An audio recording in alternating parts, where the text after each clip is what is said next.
Hey everyone, welcome to our channel. So in this video I'm going to tell you how to hide online on WhatsApp. So simply first of all you have to open your WhatsApp account. So here you can see my WhatsApp account is open finally. So what we need to do, simply click on these three dots. So when you click on these three dots, new pop-up is appear. So just click on the settings option. So when you move to settings, just you can find in this tab account option. So simply click on account. So under the account tab, now what you need to do, just click on privacy.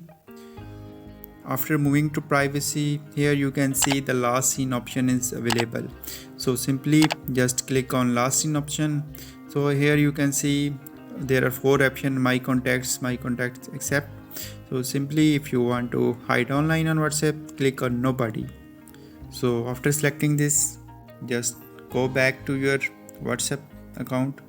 So here what you need to do, just simply turn off your internet, then turn it on. So simply in this way you can hide online on